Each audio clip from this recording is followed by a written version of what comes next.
अस्सलाम वालेकुम नाज़रीन। आज के अखबार के साथ मैं राना आदिल इसी दुआ से प्रोग्राम का आगाज़ करते हैं कि अल्लाह रब्बुल इज़्ज़त आज के रोज़ हम सब के लिए आसानियाँ पैदा करे, आमीन।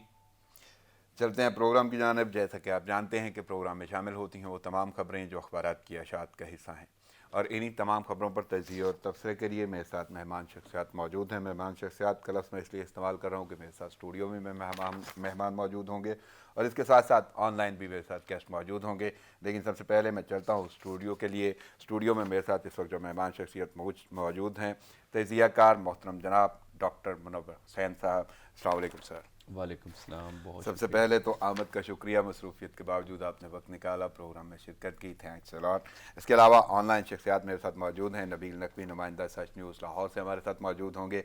मज़ाहिर सईद नुमाइंदा खुसूसी सच न्यूज़ कराची से हमारे साथ मौजूद होंगे। जैसे जैसे वो आएँगे हम प्रोग्राम का हिस्सा बनाएंगे और गुफ्तगू का सिलसिला आगे चलता रहेगा। लेकिन सबसे पहले मैं स्टूडियो में डॉक्टर मुनव्वर साहब की जानब जाऊँगा। मुनव्वर साहब, कश्मीर बनेगा पाकिस्तान, यौम इल्हाक़ पाकिस्तान, ये कश्मीरियों की आवाज़, और कल उन्होंने यौम इल्हाक़ पाकिस्तान मनाया। पाकिस्तान की जानिब से भी ऐसे जेस्चर आए, बहुत सारी रैलियाँ, बहुत सारे मुज़ाहरे दुनिया भर में कश्मीरी भाइयों ने इसको मनाया है। पाकिस्तान की जानिब से वज़ीर आज़म कहते हैं कि कश्मीरियों को हक़ दिलाने के लिए लड़ते रहेंगे, नहत्ते मज़लूम कश्मीरियों के साथ हैं। तो कैसे देख रहे हैं यौम इल्हाक़ पाकिस्तान? बहुत शुक्रिया राना साहब। आप हमेशा वेलकम। बड़े अहम मौज़ूओं पे मदऊ करते हैं। थैंक्स अ लॉट कि आप टाइम भी दे देते हैं। शुक्रिया, शुक्रिया। और आपका शुक्रिया कि आप मदऊ करते हैं। श्योर। कश्मीर का बड़ा इम्पॉर्टेंट इशू है, और यूनाइटेड नेशंस की जो अनरिजॉल्व्ड इश्यूज़ हैं उसमें कदीमी इश्यूज़ में कश्मीर और फ़लस्तीन आ जाता है। बिल्कुल और ये ख़ुद एक क्वेश्चन मार्क है efficiency of the United Nations. बिल्कुल। हमें याद रखना चाहिए कि लीग ऑफ नेशन के जो फेलियर था वो इंटरनेशनल सिक्योरिटी के लिए और पीस के लिए अच्छा नहीं था, और हमने देखा उसके बाद पूरी दुनिया हमें डिस्टेबलाइज होते नज़र आई और हमने जंग अज़ीम को देखा। लिहाजा यूनाइटेड नेशंस की को भी चाहिए कि अपनी जो रेलेवेंस है उसको शो करते हुए इन इश्यूज़ को रिज़ॉल्व कराएं। ये जो इल्हाक़ पाकिस्तान का दिन है राना साहब, बड़ा अहमियत का हामिल है। ये इसका तारीख़ी पस मंज़र ये है कि 19 जुलाई 1947 को आल कश्मीरीज़ मुस्लिम कॉन्फ्रेंस ने ये रेजोल्यूशन पास की थी, और उस वक्त मोहम्मद इब्राहिम ख़ान साहब के घर के ऊपर जो श्रीनगर में इल्हाक़ पाकिस्तान का उन्होंने ऐलान किया। सही। उस वक्त से लेकर आज तक हम देखते हैं कि कश्मीरियों की वो जो कमिटमेंट है पाकिस्तान के साथ वो बड़ी स्ट्रॉन्ग नज़र आती है। और हम देखते हैं कि मुजाहरों में पाकिस्तान के झंडे, अगर उनका कोई शहीद हो जाता है तो वो पाकिस्तान के झंडे के अंदर उसको रैप अप करके लेके बिल्कुल जाते हैं। बिल्कुल। और फिर ये जो इल्हाक़ पाकिस्तान की जो दिन हम मनाते हैं, ये LOC के दोनों जानिब मनाई जाती है। ये नहीं कि सही। सिर्फ पाकिस्तानी और पाकिस्तान के अंदर मनाया जाता है, लेकिन अगर आप मीडिया को देखें तो हमें न्यूज़ आई कि LOC के उस तरफ भी जो इंडियन ऑक्यूपाइड कश्मीर है वहाँ पे भी हमें ज़ोरों शोर से इस दिन को मनाते हुए हमें नज़र आते हैं। फिर हम देखते हैं कि इसके ऊपर प्राइम मिनिस्टर की कमिटमेंट का दोबारा दोहराना, फॉरेन मिनिस्टर शाह महमूद कुरैशी साहब का दोहराना, कश्मीर के जो हमारे चेयरमैन हैं उनका दोहराना। सही। और मैं डॉक्टर साहब मेरे साथ इस वक्त मौजूद हैं नबील नकवी। मैं उन्हें ज़रा इंट्रोड्यूस करा दूँ। नबील नकवी, अस्सलाम वालेकुम। जी वालेकुम सलाम अदील, क्या हाल है? नबील, हमारी गुफ्तगू आपसे जारी रहेगी और सिलसिला शुरू रहेगा। यानी मैं आपसे जो गुफ्तगू करूँगा वो सियासत और सियासतदानों के हवाले से बात होगी, लेकिन अभी मैं थोड़ा सा कश्मीर के हवाले से गुफ्तगू करूँगा डॉक्टर साहब के साथ। उसके बाद हम आपकी तरफ आते हैं, आप हमारे साथ ही मौजूद हैं। जी डॉक्टर साहब। उसके बाद हम ह्यूमन राइट्स की जो हमारे पास मिनिस्टर हैं डॉक्टर शीरी मज़ारी, उन्होंने भी बड़े तशवीश का इजहार किया है कि जो ह्यूमन राइट्स वायलेशन हो रही हैं इस वक्त इंडियन ऑक्यूपाइड कश्मीर में, जो हिंदुत्व एजेंडा को लेते हुए जिस तरह की बंदिशों का सामना है कश्मीरियों को, उसके ऊपर उनका बयान भी काफ़ी अहमियत का हामिल है। और फिर यूनाइटेड नेशंस ने इसको रिकॉग्नाइज़ किया, इंटरनेशनल मीडिया ने उठाया इसको, और इंटरनेशनल मीडिया में कई जर्नलिस्ट जिन्होंने इस इशू को उठाया उनको उसके ऊपर उनको इनाम भी मिला है। تو یہ کشمیر کی اہمیت کا اس سے ہمیں اندازہ ہوتا ہے. بلکہ اسی حوالے سے مزید گفتگو کرتے جائیں گے، کیونکہ جیسے وزیر اعظم نے بھی اظہار کیا ہے اور اسی طرح آزاد کشمیر کے وزیر اعظم نے اظہار کیا، انہوں نے تو واضح طور پہ بولا ہے کہ میرا ووٹ پاکستان کے لیے ہے، اور مزید جو صورتحال ہے اس کو ڈسکس کرتے رہیں گے. ابھی میں تھوڑا سا رخ کروں گا نبیل نقوی کی جانب. نبیل، سب سے پہلی بات تو یہ کہ حالیہ ابھی دورہ کیا وزیر اعظم عمران خان نے لاہور کا، وہ دورہ بڑی اہمیت کا حامل ہے، اور اس کے ساتھ ساتھ یعنی وزیر اعلیٰ پنجاب عثمان بزدار، ان کی شخصیت، ان کا کردار اور بہت ساری باتیں یا افواہیں ان سے جڑی ہوئی تھیں جو ماند پڑ گئیں یا ختم ہو گئیں، وہ صرف افواہوں کی حد تک رہا، اور وزیر اعظم نے واضح طور پہ ان پر اعتماد کا اظہار کیا ہے. لیکن کل ہی ہم نے ایک دیکھا کہ ایک سیاستدان یا ایک وزیر، سابق وزیر اب ہو گئے وہ وزیر تھے برائے جنگلات، انہوں نے استعفیٰ دے دیا. تو پہلی بات تو میں یہ چاہوں گا آپ سے پوچھنا کہ لاہور اور لاہور میں سیاست اور سیاستدان کہاں ہیں، کیا صورتحال چل رہی ہے؟ عادل، وزیر اعظم عمران خان کے لاہور آنے سے پہلے جو چہمہ گوئیاں چل رہی تھیں، جو افواہیں تھیں کہ عثمان بزدار صاحب جا رہے ہیں، یہاں تک کہ کچھ لوگوں نے تو اگلے وزیر اعلیٰ کا بھی نام بتا دیے تھے کہ اس کا نام فائنل ہو گیا، مختلف افواہیں اڑ رہی تھیں. اس سے پہلے وزیر اعظم کے دورے سے پہلے بھی شبلی فراز صاحب نے جو ٹویٹ کر کے بتا دیا تھا، اور وزیر اعظم کے دورے سے بالکل ایک دن پہلے جو وزیر اطلاعات پنجاب میں فیاض روزن چوہان، انہوں نے باقاعدہ ایک پریس کانفرنس کی اور اس میں بتایا کہ وزیر اعلیٰ پنجاب کو وزیر اعظم کا جو ہے پورا اعتماد حاصل اور وہ کہیں نہیں جا رہے. اور جس دن وزیر اعظم لاہور پہنچے اس دن کافی انہوں نے جو فرسٹ ٹائم آپ کہہ سکتے ہیں کہ اب تک جتنے وزیر اعظم بننے کے بعد وہ لاہور آئے، ایوان وزیر اعلیٰ میں بزدار صاحب نے ان کا جو استقبال کیا تو حکومتی ذرائع کے مطابق وزیر اعظم نے ان کو تھپکی مار کر ان کی خاص طور پہ کرونا وائرس کے دنوں میں جتنی ان کی پرفارمنس رہی ہے اس پر ان کو شاباش دی اور خود اعتمادی ان کی تھی وہ بحال کی، اور انہیں مزید اس پر اقدامات کرنے کی جو ہدایات جاری کی. اور اس کے بعد جو ہے وزیر اعلیٰ پنجاب عثمان بزدار پر عمران خان نے مکمل اعتماد کا اظہار کیا اور مزید کانفیڈینشیل اسٹیپس لینے کے ہدایات جاری کی، اور کہا کہ وزیر اعلیٰ پنجاب ہی جو ہے عثمان بزدار وزیر اعلیٰ پنجاب رہیں گے. بلکہ نبیل، باقی میں یہ جو جملہ ہے نا کہ انہیں اعتماد کا اظہار ملا وزیر اعلیٰ پنجاب عثمان بزدار کو، لیکن اس اظہار کے بعد کیونکہ آپ وہاں پہ موجود ہیں وزیر اعظم کی لاہور آمد سے پہلے اور آمد کے بعد جب اظہار ہو گیا اس کے بعد وزیر اعلیٰ پنجاب کی شخصیت، ان کی باڈی لینگویج، ان کا پوسچر اور اسپیشلی جس کا وہ ذکر آپ کر رہے ہیں کانفیڈنس، اس میں کچھ چینج نظر آیا آپ کو؟ دیکھیں، عثمان بزدار صاحب جو بذات خود ہیں وہ انتہائی سوبر انسان ہیں، انتہائی سمپل انسان ہیں.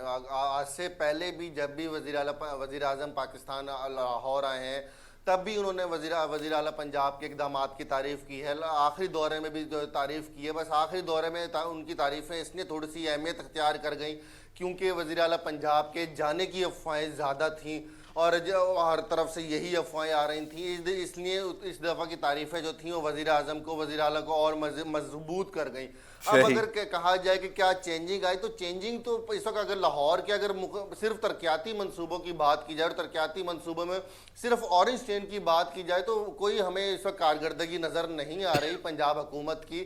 اب پنجاب حکومت کے پاس جو آخری 3-4 مہینے سے ایک کہہ لیں کہ کرونا وائرس نے ان کو اینڈ دے دیے کہ جی کرونا وائرس کی وجہ سے سارا کام رکا ہوا ہے.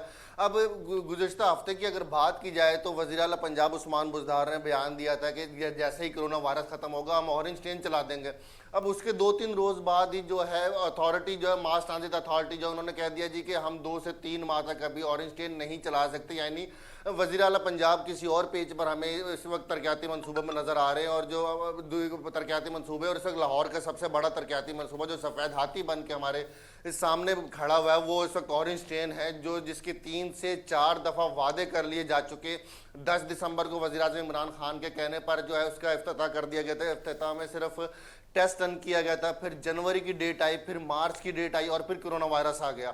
اور اب دوبارہ سے جو وزیر اعلیٰ پنجاب نے وعدہ کیا تھا کہ جی کرونا وائرس ختم ہوتے ہی کر دیں گے، لیکن ماس ٹرانزٹ اتھارٹی نے پھر ایک ہمیں کہہ دیں کہ ڈیڈ لائن وزیر اعلیٰ کی ختم کر دی کہ جی ہمارے پاس تو کام ہی پورے نہیں ہوئے. چائنیز جو انجینئرز ہیں وہ کرونا وائرس کی وجہ سے آ نہیں پا رہے ہیں، کافی عملہ جو ہے وہ کرونا وائرس کی وجہ میں متاثر ہے، اس لیے کام ہمارا کافی رہتا ہے. وہ مکمل طور پر منصوبہ ختم ہو گیا. تو اگر لاہور کے ترقیاتی منصوبوں کے پیش نظر وزیر اعلیٰ پنجاب عثمان بزدار کی وہ دیکھا جائے تو اس وقت تک کچھ خاص ہمیں نظر نہیں آ رہا جس کی وجہ سے ہم یہ کہہ سکیں گے کہ وزیر اعلیٰ پنجاب کی لیکن نبیل کل ایک پریس کانفرنس ہوئی نون لیگ کی جانب سے، عطا تارڑ نے وہ میڈیا ٹاک کی ہے، اس گفتگو کو ہم پروگرام کا حصہ بنائیں گے. بعد میں اسی پہ گفتگو آپ سے جاری رکھوں گا کیونکہ یہ بہت معاملات گمبھیر ہوتے جا رہے ہیں. جس کارکردگی کا آپ ذکر کر رہے ہیں، جس کے لیے وزیر اعظم وہاں پہ گئے، وزیر اعلیٰ عثمان بزدار کی کارکردگی، تو اس پہ تارڑ کیا کہتے ہیں اس کو میں مزید آگے بڑھاؤں گا. لیکن اس سے پہلے میں ذرا ڈاکٹر صاحب سے مزید گفتگو کر لوں.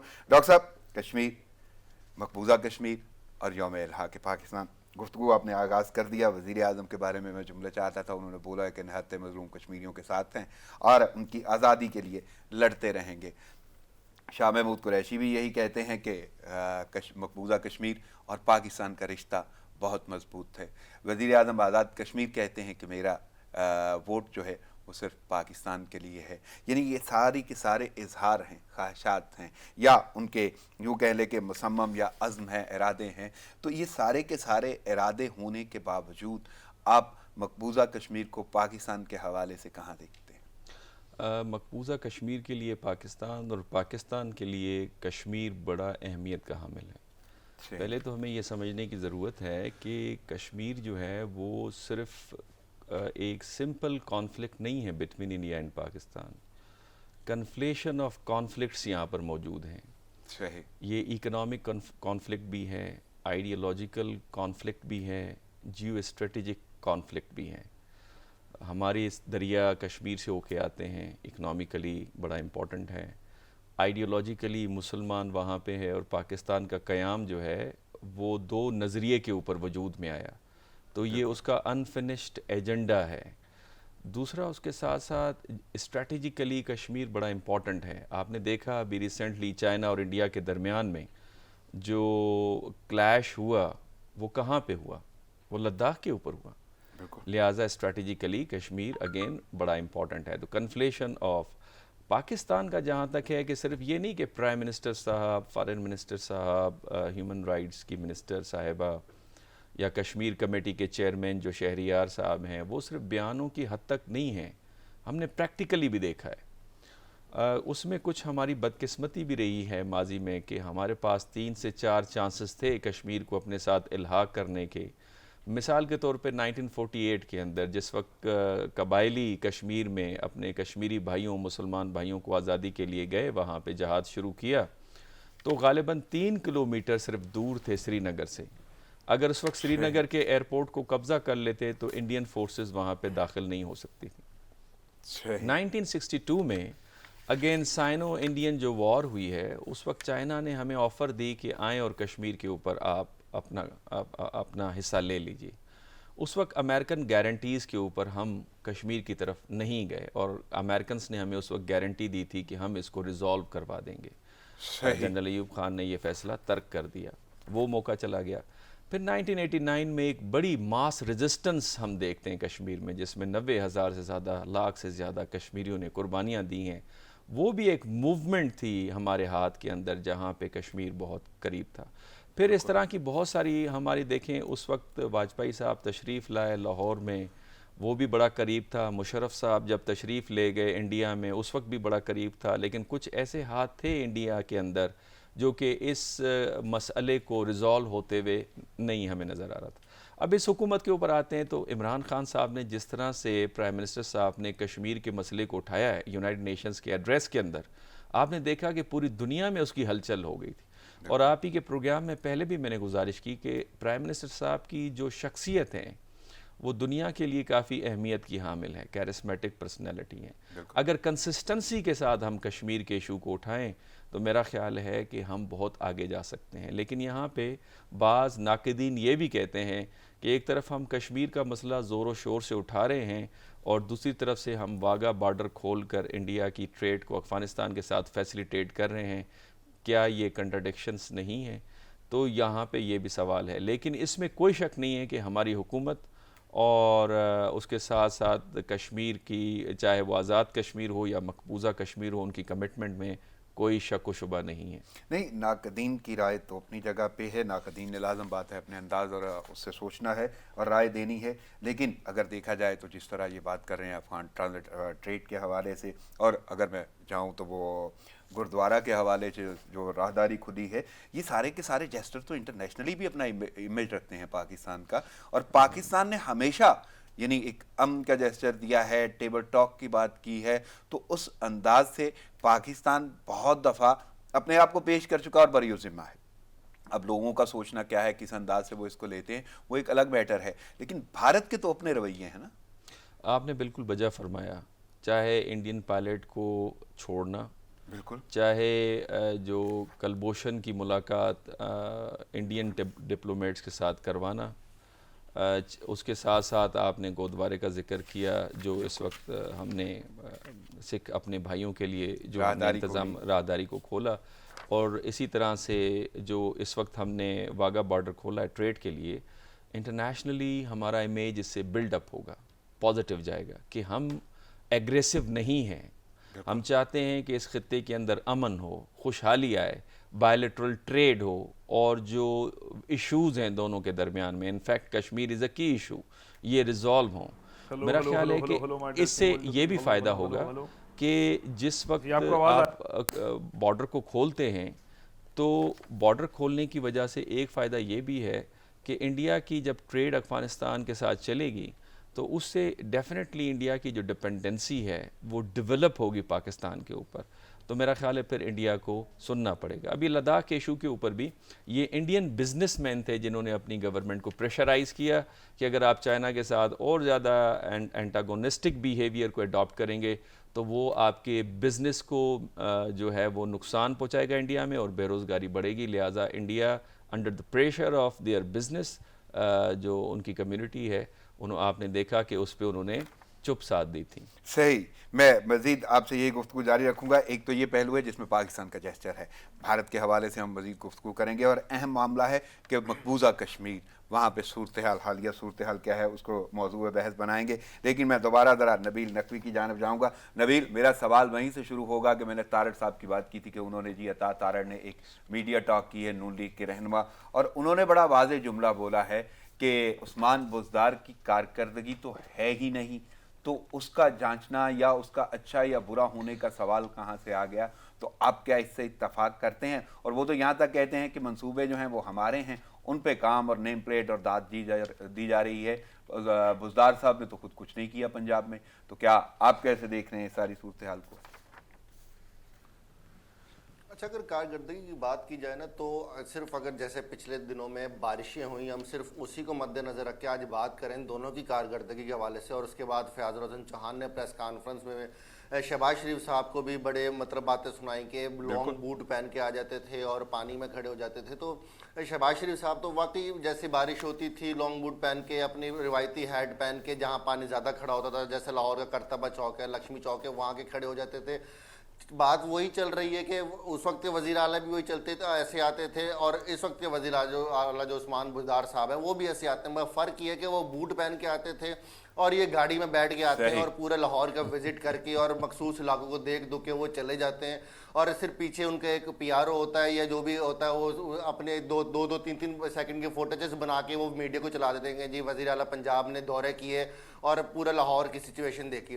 कारकर्दगी ये है कि आप अगर सिर्फ चौबुर्जी की बात की जाए तो चौबुर्जी लाहौर का सबसे पुराना और बड़े शाहराहों में से एक शाहरा है। अभी पिछले दिनों जो बारिश हुई वहाँ पे 10 से 15 मिनट जो मूसलाधार बारिश हुई है, तो वहाँ पे सच न्यूज़ ने वहाँ पे खबर भी ब्रेक की थी। मूसलाधार जो बारिश हुई सिर्फ 10 से 15 मिनट की, वहाँ से जो वहाँ पे पानी खड़ा रहा है अदील, वहाँ पे जो गटर थे वो सारे उबल गए। सारी इंतजामिया जो वज़ीर आला पंजाब जो दौरे करते थे गाड़ी में बैठ के, चौबुर्जी नहीं आए क्योंकि उन्हें पता था कि वहाँ जाके मैंने भी फंस जाना है, क्योंकि 2 से 3 घंटे वहाँ ट्रैफिक जो थी वो मुकम्मल तौर पे ब्लॉक थी। अगर परफॉर्मेंस का मवाजना किया जाए तो इस वक्त दोनों इक्वल चल रहे हैं, कोई बड़ी बात नहीं हो। जैसे अताउल्लाह तारड़ साहब ने पिछले गुज़श्ता रोज़ जो है प्रेस कॉन्फ्रेंस की और उसमें उन्होंने कहा जी आधे से ज़्यादा मंसूबे हमारे हैं। तो जैसे अब ये वज़ीर आज़म साहब जो अपने दौरे में जो बिजनेस पार्क शेखुपुरे का जो वो है इफ्तिताह करके गए हैं, इसमें वज़ीर आला पंजाब उस्मान बुज़दार साहब की जाने से जो बयान सामने आया था कि इसमें जी 5,000 अरब रुपए की प्राइवेट सेक्टर से बिलशमूल प्राइवेट सेक्टर जो इसमें इन्वेस्टमेंट जाहिर की जा रही है और लाखों की तादाद में यहाँ पे जॉब्स आएंगी। पहले यहाँ पे गारमेंट से काम था, सिर्फ अब सारे काम इसकी इजाज़त दी जाएगी, सारे बिजनेस की इजाज़त दी जाएगी। तो अता उलट तालट साहब ने जी उस पर बिल्कुल साफ पानी फेर दिया कि जी ये जो था ही शहबाज शरीफ का जो था प्रोजेक्ट था मुकम्मल 70% जो है शहबाज शरीफ साहब करके चले गए थे।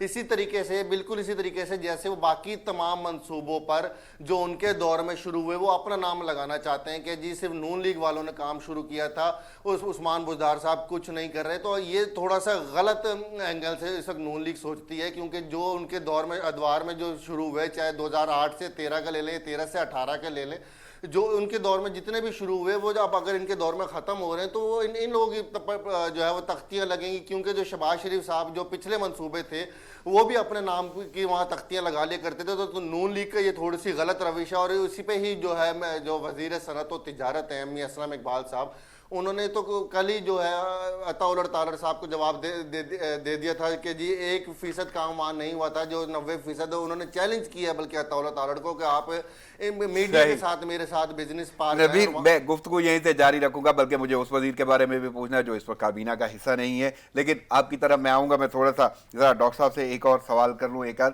कि डॉक्टर साहब बात तो वही कश्मीर की चल रही थी, हमने पाकिस्तान का जेस्चर भी शो कर दिया, यौम इल्हाक पाकिस्तान मनाया जा रहा है, कश्मीरी भाइयों ने पूरी दुनिया में मनाया।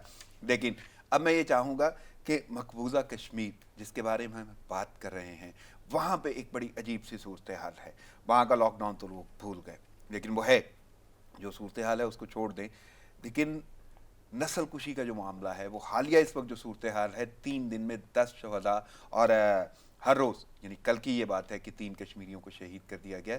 ये भारतीय फ़ौज की सफाकी इसको कह लें, मज़ालम उसको कह लें, जबर कह लें, जुल्म कह लें, तशद्दुद कह लें, जो भी आप लफ्ज़ उसको देना चाहें दें, लेकिन हकीकत है कि वो लोग पिस रहे हैं, उन लोगों की ज़िंदगियाँ ज़ाया हो रही हैं और ये बाकायदा प्लानिंग के तहत नस्ल कुशी का सिलसिला जारी है। इसे कैसे देख रहे हैं? देखें, ये जो भारतीय बर्बरियत है और ये जो कश्मीरियों की नस्ल कशी है, इसकी वजह जो हिंदुत्व सुप्रा रेसिस्ट जो एजेंडा है मोदी गवर्नमेंट का, ये उस पे अमल दरामद है। और ये यहाँ पे सिर्फ नहीं है, आप देखते हैं कि जो रेसिस्ट प्रो रेसिस्ट जहाँ भी रिजीम्स हैं, खुद अमेरिका में उठा के देख लीजिए ना, इस वक्त ब्लैक्स के साथ क्या हो रहा है। बिल्कुल। आप अभी रिसेंटली लेबनान के अंदर जो वहाँ पे ब्लैक्स गुलाम हैं उसके ऊपर एक रिपोर्ट आई, आप उसको उठा के देख लीजिए। इसी तरह इंडिया जो इस वक्त भारत में जो कश्मीर के हवाले से हो रहा है वो तो इंतहाई पैथेटिक है, उसकी तो कोई मिसाल नहीं मिलती। यानी आज के इस दौर के अंदर जहाँ पे हम human rights, women rights, equality, fraternity, मसावात की बात करते हैं, वहाँ पे आप इस तरह का लॉकडाउन कर दें, कश्मीरों की नस्ल कशी करें और वहाँ पे इस एजेंडा के साथ कि आपके लोग आबाद होंगे। यानी ये जो आपने 50-70 सालों से ये जो आप बर्बरियत का सिलसिला आपने जारी रखा है, क्या सवाल मेरा ये है भारत की हुकूमत के साथ, क्या आपने कश्मीरियों की आवाज़ को दबा दिया है?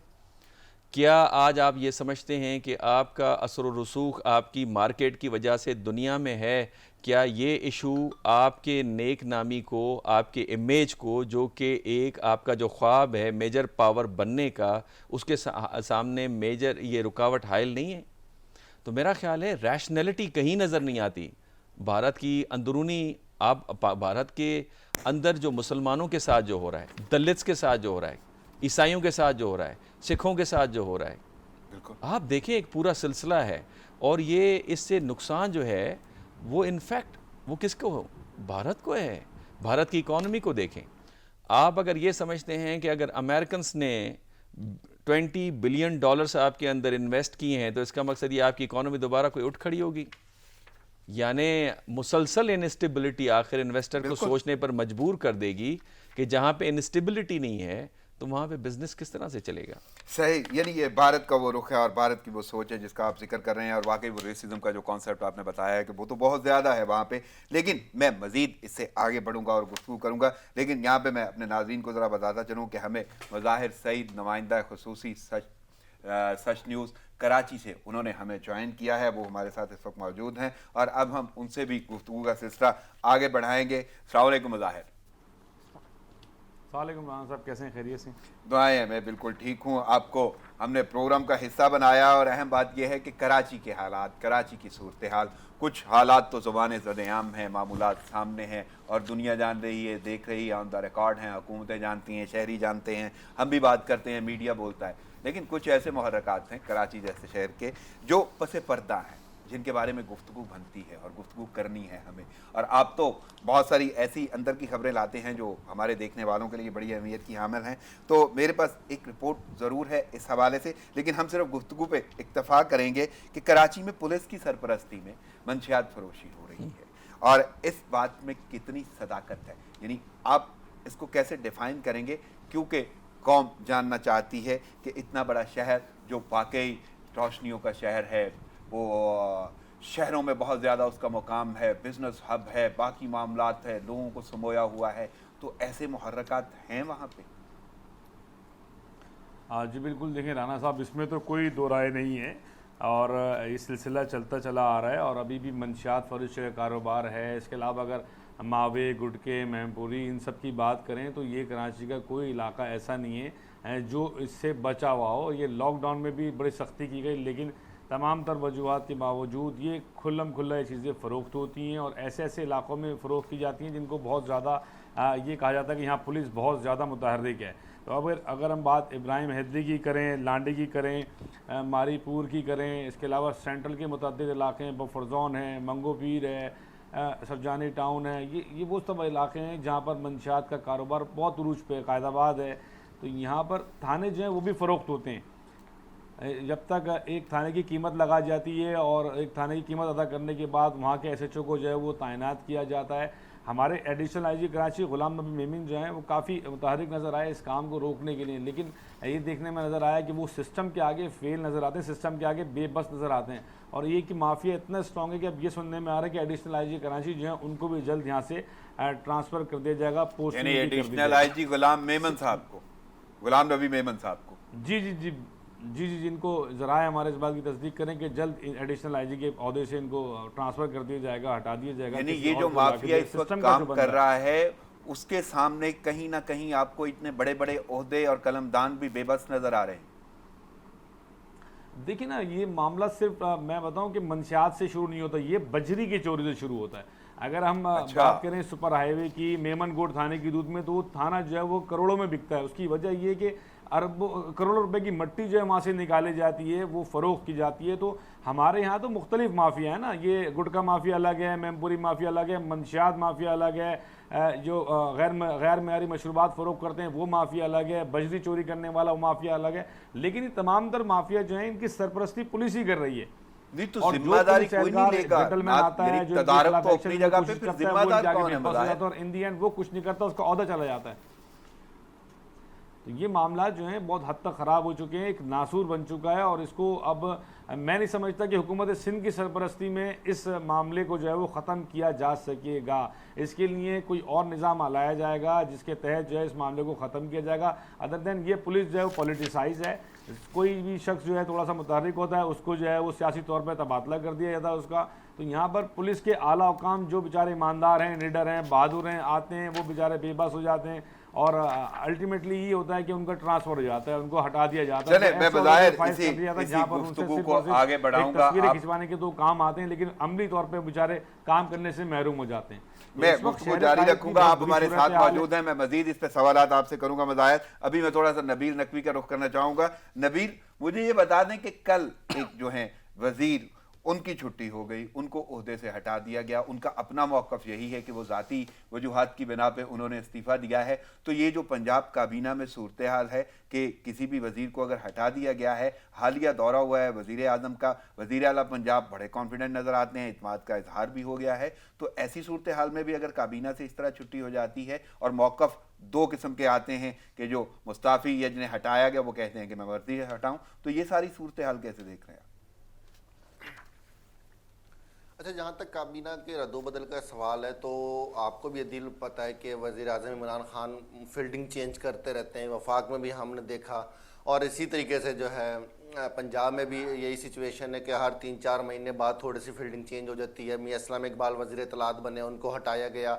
आसिम बुखारी साहब आए, साहिवाल से उनको हटाया गया। फिर दोबारा से फयाजुल हसन चौहान साहब जो हैं उनको दोबारा वज़ीर इत्तलात बना दिया गया। इस तरीके से जो फील्डिंग चेंज होती रहती है, कोई बड़ी बात नहीं है वज़ीर आज़म इमरान खान के दौर में नए पाकिस्तान में। लेकिन जो गुज़िश्ता रोज़ जो रद्द-ओ-बदल किया गया है, वो जो असलम उसके भी तो कोई मुहर्रकात होंगे। मैं जानना चाहूँगा कि ये सीट से या ये वज़ीर जो हैं एकदम से हटाए गए या हट गए, जो भी हुआ एकदम से हुआ, और वज़ीर आज़म का हालिया दौरा, यानी दौरे के फ़ौरन बाद ये मामला सामने आया, तो इसके कोई मुहर्रकात हैं? इसके पीछे क्या नज़र आता है?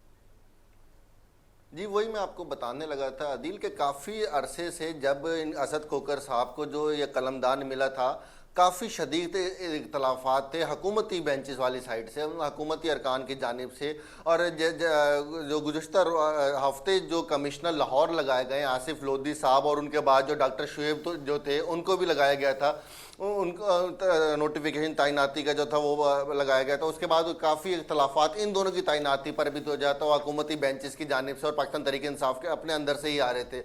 और इन दोनों के हामी थे गुज़श्ता रोज़ वजारत से हटने वाले असद खोकर साहब। अब उनको जो अब इन दोनों का जो मामला था ना, ख़ास तौर पर असद खोकर का, इन दोनों का इनका मामला चल रहा था वज़ीर आज़म और वज़ीर आला के दरमियान काफ़ी दिनों से जो ज़ेरे बहस था। लेकिन जो फैसला था, आपको पता, जो फाइनल फैसला था वो तो करना था वज़ीर आज़म साहब ने, और उन्होंने वो गुज़श्ता रोज़ कर गए। अब उसके बाद जो इतलात आई हैं, जो खबर आई है, वो पहले उनको वजारत से फारिग करने की आई है। उसके बाद उनका इस्तीफ़ा जो मंजर आम पे आया कि जी मैं अपनी ज़ाती मसरूफियात की बिना पर वजारत से जो इस्तीफ़ा दे रहा हूँ। और इन दोनों के हामी जो दोनों ब्यूरोक्रेट थे, इधर जो अहम बात यह है कि दोनों आसिफ लोधी भी और डॉक्टर शुएब साहब भी जो हैं वो उस्मान बुज़दारी के भी मनपसंद ब्यूरोक्रेट्स थे। उन दोनों के साथ वो काम करना चाहते थे। और इन दोनों असद खोकर के सिफारिश पर, एक इंतहाई बावसूख ज़राए के मुताबिक इन खोकर साहब की सिफारिश पर इन दोनों को लगाया गया था। लेकिन गुज़श्ता रोज़ जो है, पहले सुबह में उन दोनों को जो इस्टेब्लिशमेंट डिवीजन बुलाया गया और अपने ओहदों से हटा दिया गया, और थोड़ी देर बाद इतलात आई कि असद खोकर साहब को भी जो है वो वजारत से फारिग कर दिया गया है। अब इंतहाई अहम बात यहाँ आपको ये बताने वाली है कि जब वज़ीर आज़म साहब का दौरा लाहौर फाइनल हुआ, उसमें हमने देखा कि जी वज़ीर आज़म साहब जो हैं वो लाहौर में शजरकारी मुहिम का इफ्तिताह करेंगे।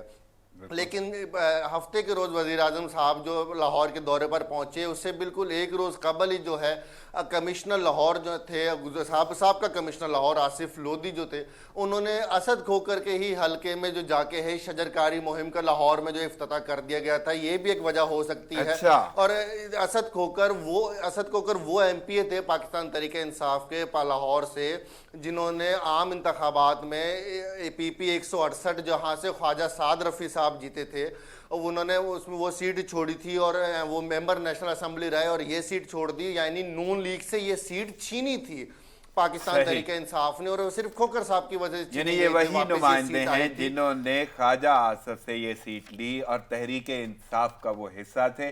और असल मामला ये है कि जो शजरकारी मुहिम का इफ्तिताह वज़ीर आज़म ने करना था, वही जो कमिश्नर जिनकी बात कर रहे हैं कि असद खोकर के बिना पे उनकी तैनाती थी, वो एक दिन पहले वो इफ्तिताह कर चुके थे।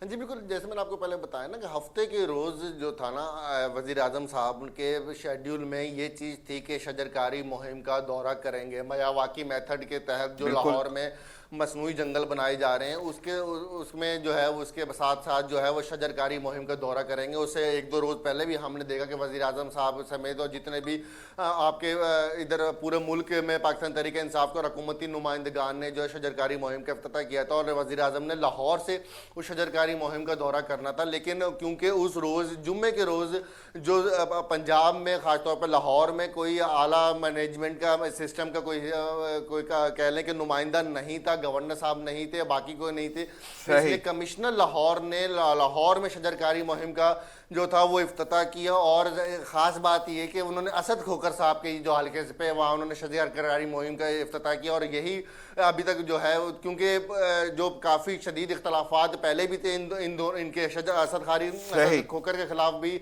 और जो दोनों ब्यूरोक्रेट्स थे उन दोनों के खिलाफ भी, और उसके बाद जो ये हंडियाँ पकती गई और शदीद इख्तलाफात ये असल मुहर्रकात हैं जिसकी बिना पे असद खोकर साहब को ओहदे से हटा दिया गया, या उनका ये कहना है कि ज़ाती वजूहात थी। मैं मज़ीद بعد में आपसे फिर सवाल करूंगा।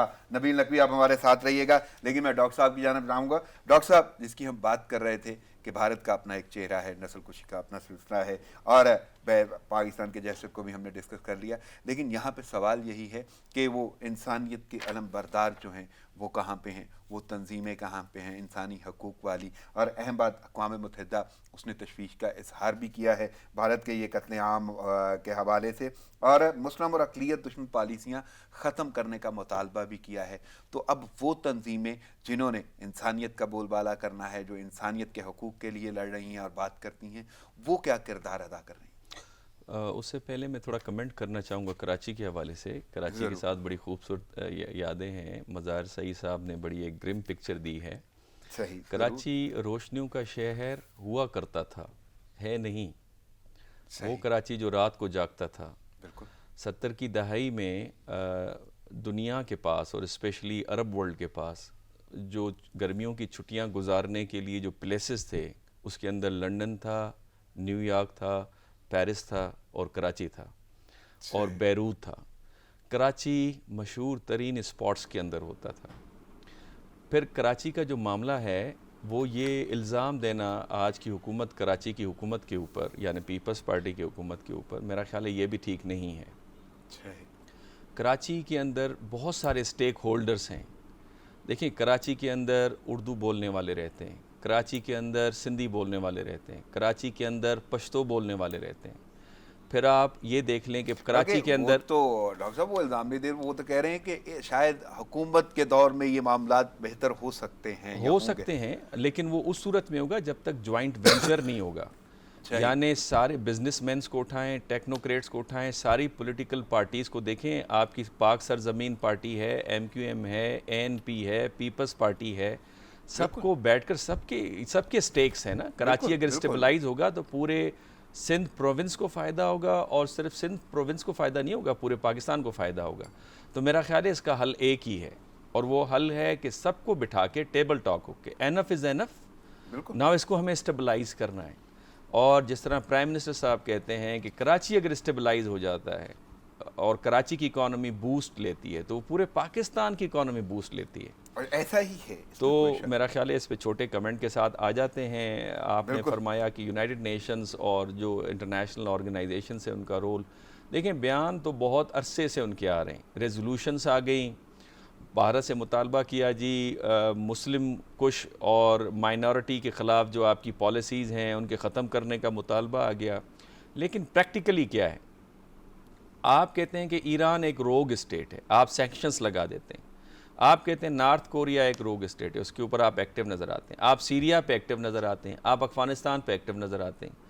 आप डारफोर का मसला आता है, आप एक्टिव नज़र हो जाते हैं। सूडान का मसला आ जाता है, आप एक्टिव नज़र आ जाते हैं।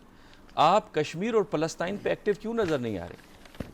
और देखें, यूनाइटेड नेशंस के अंदर, यूनाइटेड नेशंस बिल्डिंग का नाम तो नहीं है, यूनाइटेड नेशंस को चलाने वाले मेंबर्स हैं। अब मेंबर्स का यहाँ पे रोल क्या है? इनफैक्ट जिन लोगों के इंटरेस्ट हैं, बिकॉज इकनॉमिक इंटरेस्ट हैं भारत के साथ, और स्ट्रेटिजिक इंटरेस्ट हैं कि इनसर्कल किया जाए फॉर इंस्टेंस चाइना को, जिस तरह से इंडो पैसिफिक जो डील है जिसमें ऑस्ट्रेलिया है, जापान है, आपका इंडिया है, उसके अंदर US है, उसके अंदर आप यानी वो किस तरह चाहेंगे कि भारत को, यानी तनकीद की हद तक तो ठीक है, लेकिन भारत को ये कहना कि जी आपकी जो माइनॉरिटीज़ के ख़िलाफ़, उनके अपने क्रिश्चियंस के ख़िलाफ़ जो कुछ हो रहा है उसके ऊपर भी उनकी खामोशी है।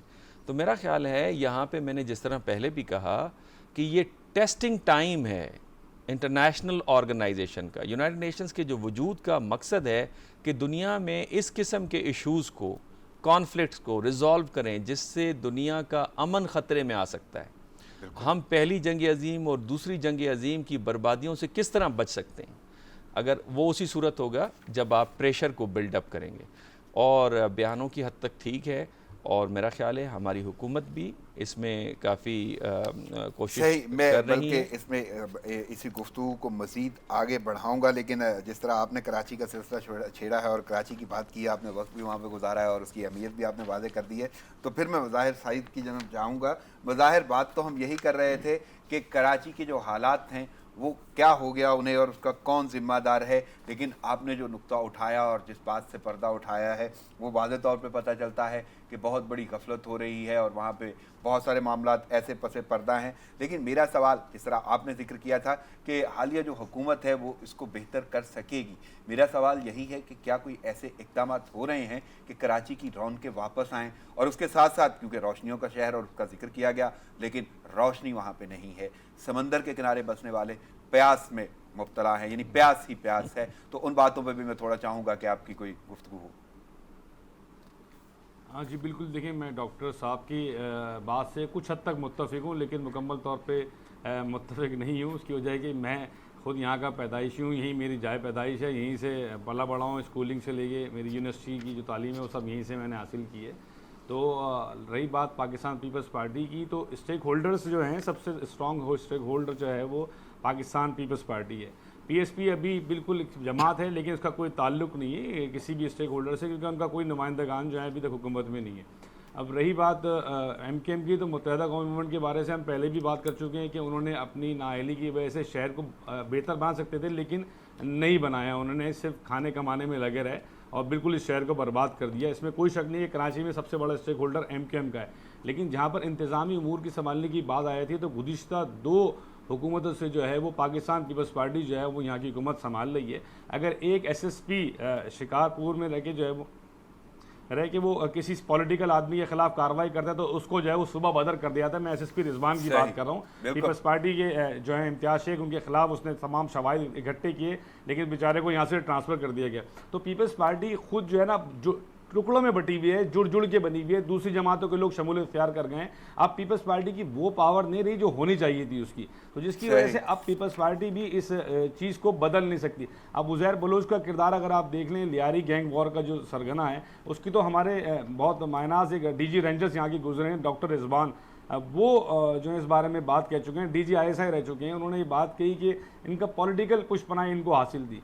तो शहर को मैं ये नहीं कहूँगा कि सिर्फ पीपल्स पार्टी, तमाम स्टेक होल्डर्स ने मिलकर डुबोया, लेकिन इंतज़ामी उमूर पाकिस्तान पीपल्स पार्टी के पास हैं। वो चाहे तो बेहतर कर सकती है, लेकिन उनकी संजीदगी नज़र नहीं आती। अल्लाह दीन ख्वाजा यहाँ पर गुजरे, यहाँ पर कलीम इमाम हमारे आईजी सिंह गुजरे, ये 2 ऐसे आईजी गुजरे जो इस्लाहात ला रहे थे, बेहतरी ला रहे थे, लेकिन सीट पर बैठने नहीं दिया। किसने नहीं बैठने दिया?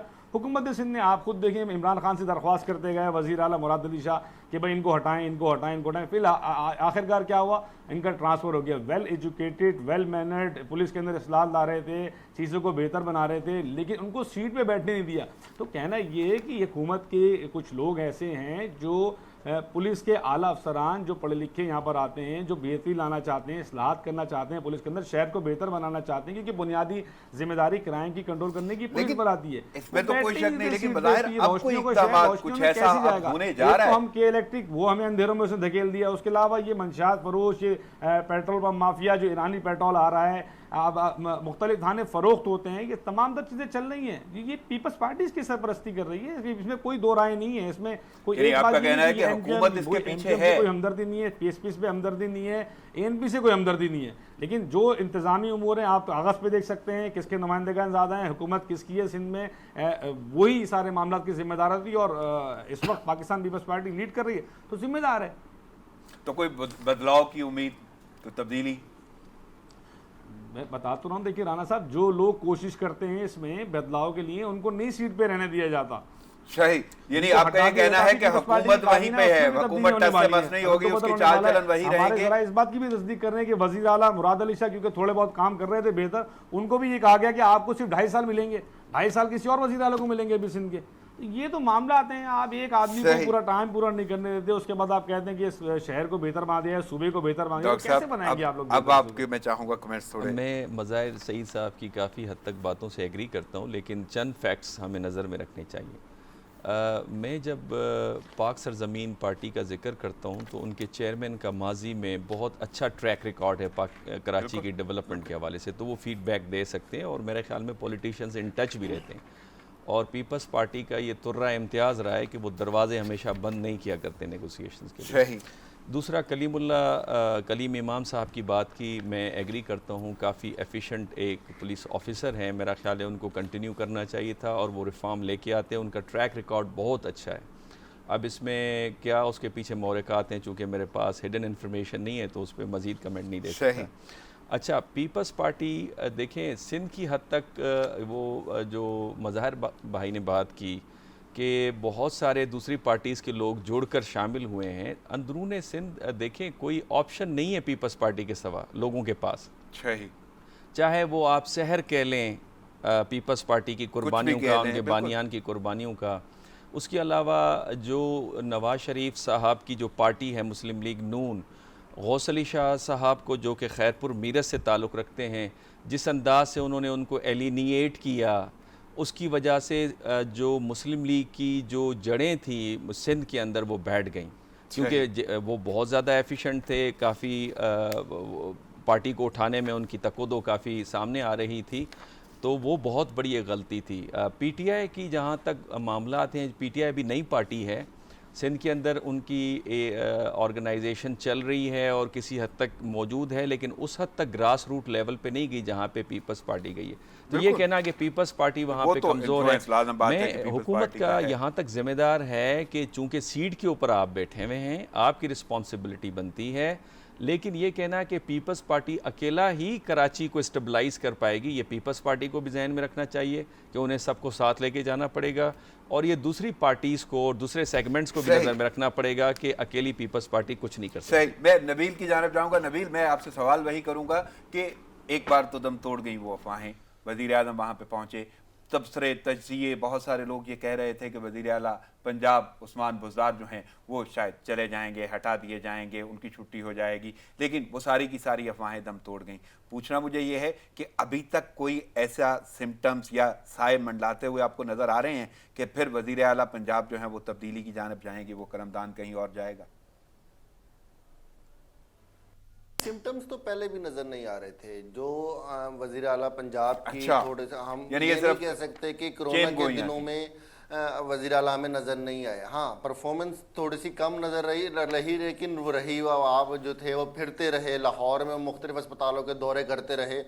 سمٹمز ہمیں لوگوں پہلے بھی نظر نہیں آ رہے تھے. صرف آپ یہ کہہ سکتے ہیں کہ سوشل میڈیا سے ایک اڑتی ہوئی خبر نکلی جو وائرل ہو گئی، اور اس کے بعد کچھ سینئر اور سیریس تجزیہ کاروں نے اس کا ذکر کیا، اور بعض صحافیوں نے اور تجزیہ کاروں نے تو نیکسٹ سی ایم پنجاب کا نام تک دے دیا تھا، لیکن حکومتی بینچز کی جانب سے کسی طرح کا کوئی نظر نہیں آ رہا تھا. بلکہ جس طریقے سے گزشتہ 15 دنوں میں نون لیگ کے ایم پی اے جو تھے آپ کے وزیر اعلیٰ پنجاب عثمان بزدار صاحب سے ملتے ہوئے نظر آئے، جن کو لیڈ نشاط خان ڈہا نے کیا جو پرانے نون لیگی تھے، اور ڈہا فیملی ہمیشہ سے جو تھی کبھی نون لیگ میں سے ہاری نہیں، وہاں سے خانے وال سے جیتتی آئی ہے، اس کو لیڈ کیا نشاط خان ڈہا صاحب نے. اور وزیر اعلیٰ پنجاب عثمان بزدار سے ملے، پہلے بھی ملنے والوں میں تھے، اب بھی ملنے والوں میں تھے. تو اس وقت پوزیشن جو تھی وہ ہمیں عثمان بزدار صاحب کی اسٹرانگ نظر آ رہی تھی. لیکن جو یہ افواہیں اڑیں اور اس کے بعد یہ خبر بن گئی کہ جی وزیر اعلیٰ پنجاب چینج ہو رہے ہیں، اور اسی حوالے سے جو ہے میں نے جیسے آپ کے پروگرام کے شروع میں ذکر کیا کہ شبلی فراز نے خاص طور پہ ایک ٹویٹ کیا جس میں انہوں نے کہا جی وزیر اعلیٰ پنجاب کہیں نہیں جا رہے، یہی رہیں گے. اور اس کے بعد فیاض الدین چوہان نے صاف الفاظ میں کہا کہ عمران خان کا پورا شہزاد اکبر کا بھی یہی کہنا تھا کہ پنجاب اور وفاق سے کوئی بھی مائنس نہیں ہو رہا. صحیح. آپ کا موقف سامنے آ گیا اور آپ نے جو باتیں کہیں واقعی واضح ہوتی چلی جا رہی ہیں کہ ایسا کچھ نہیں ہے. لیکن میں پھر مظاہر صحیح سے یہی پوچھوں گا کہ کے الیکٹرک اور پانی، ان معاملوں پہ دو چار جملے مجھے آپ کے تبصرے کے طور پہ ضرور چاہیے.